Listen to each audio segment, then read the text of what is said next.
me, the idea of becoming a deacon hit me in the middle while I was doing the Ignatian spiritual exercises. I would say prior to that, it was not even a blip on my radar screen, just because of my non-church, agnostic type of background, doing anything that would have me up on the altar in kind of any official capacity gave me the EBGBs. I remember it was big when I became a Eucharistic minister. My knees were wobbling just coming up to be a Eucharistic minister. That's how nervous I was about being involved in kind of anything official with the church. Marlene used to laugh because when I finally got the courage to be a Eucharistic minister, I forget what it was, like bread one, had to do, like go back, do something special, go back into the chapel and grab.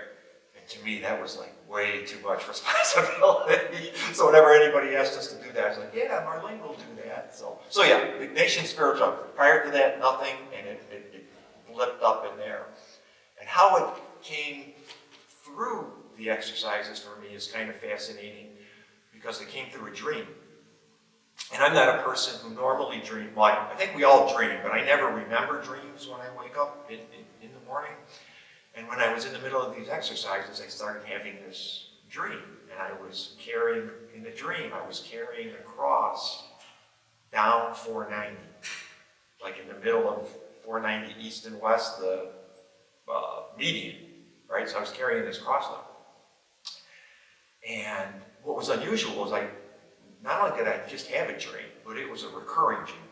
So I was having this dream, I don't know, 2 or 3 times a week. And Damien was my spiritual director at the time. And we're kind of exploring what that means. And this dream is becoming so real for me. I'm having it so often, it's becoming so real. I worked on the west side of the city, so I'd be driving down 490 west. And I remember actually looking at that median and thinking, starting to put the plans together, like how am I going to carry across there? I'm like, I wonder how much the wood would cost to get, and who's going to build this cross, and how heavy should it be? I mean, that's like how literally I was taking this dream and how real it was feeling to me.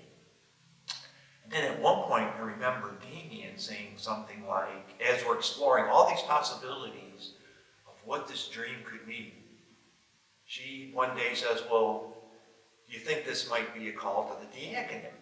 Because the diaconate is a ministry of service. And again, given my agnostic background, I'm like, no way, there's no way that God would call me to that. I'm nervous about just even being a Eucharistic minister. There's no way God would call me to being a deacon. And I dismissed it like immediately. But then the funny thing is the dream stopped. As soon as she mentioned that, the dream stopped, which made me really pay attention to it. So then the last half of the exercises were me trying to discern, because that was a very scary option for me.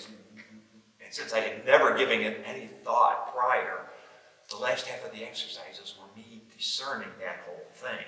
What does it mean? And could I actually do it? Father Mike had me go meet with a guy that had been a deacon for years and years. But I have to admit, it still felt very foreign idea. And so I got to the end of the exercises, and I'm like, I'm trying to figure out whether I should do it or not. And I said, why don't I let God decide?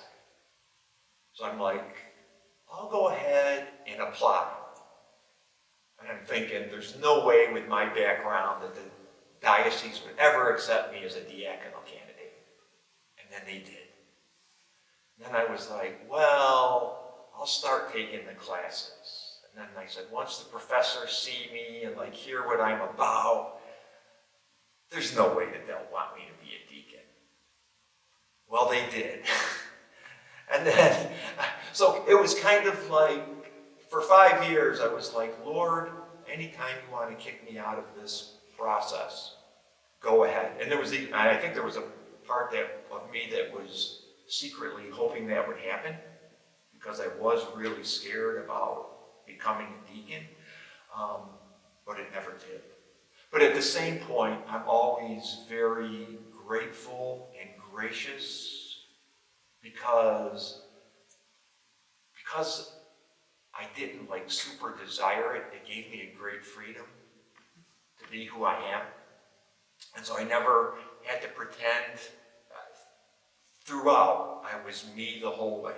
And I was like, Lord, if I'm going to be a deacon, you're calling Eric Bissett to this ministry, and I'm going to be Eric, and that's how it's going to go. And if me being me isn't good enough, just, get me kicked out or have it not work. And I'd be perfectly fine with that.